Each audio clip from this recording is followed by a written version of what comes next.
നമസ്കാരം. AI അഥവാ artificial intelligence. ഇന്ന് ഈ പദം ദിനംപ്രതി കേൾക്കുന്നവരാണ് നമ്മളെല്ലാവരും.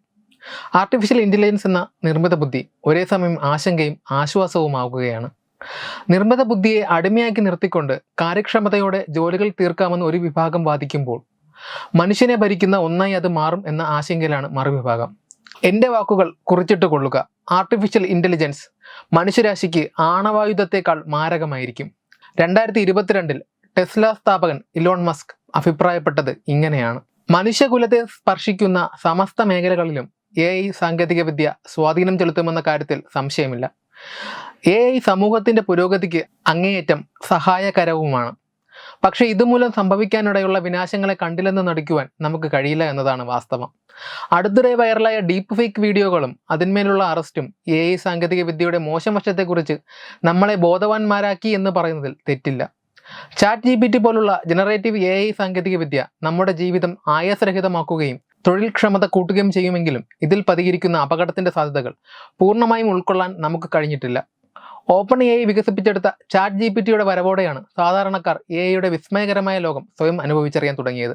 എന്തിനും ഏതിനും ഗൂഗിളിൽ പരതി ഇവർ വരെ ChatGPTയെ ആശ്രയിക്കുവാൻ തുടങ്ങി. ഇപ്പോൾ പുറത്തുവരുന്ന ഏറ്റവും പുതിയ വാർത്ത നമ്മളെ ഒരേ സമയം ഞെട്ടിക്കുന്നതും ആശ്ചര്യപ്പെടുത്തുന്നതുമാണ്.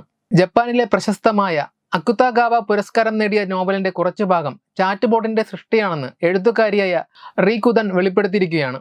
ChatGPT എഴുതി തന്നത് താൻ പകർത്തി എഴുതുകയായിരുന്നു എന്നാണ് പുരസ്കാരം ഏറ്റുവാങ്ങിയുള്ള പ്രസംഗത്തിൽ തന്നെ കുദാൻ തുറന്ന് സമ്മതിച്ചത്.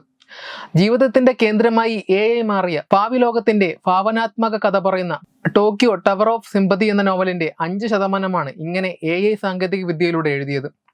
എഴുത്തിന്റെ ഒഴുക്കും മനോഹാരിതയും ഒത്തിണക്കിയ നോവലിൽ കൃത്രിമത്വം ഒട്ടും സംശയിച്ചില്ലെന്ന് പുരസ്കാര നിർണയ സമിതി അംഗങ്ങളിൽ ഒരാൾ പറഞ്ഞു. AI പ്രമേയമായുള്ള കൃതിയിൽ ChatGPTയുടെ ഉപയോഗം തെറ്റല്ലെന്ന അഭിപ്രായവും സമിതിയിലെ ചിലർക്കുണ്ട്. മനുഷ്യരാശിയുടെ ചരിത്രം പരിശോധിച്ചാൽ ഒരിക്കലും ടെക്നോളജികൾ തിരിച്ചു നടന്നിട്ടില്ല, മുന്നോട്ട് മാത്രമേ സഞ്ചരിച്ചിട്ടുള്ളൂ. AIയുടെ കാര്യത്തിലും അങ്ങനെ തന്നെയാകും സംഭവിക്കുക.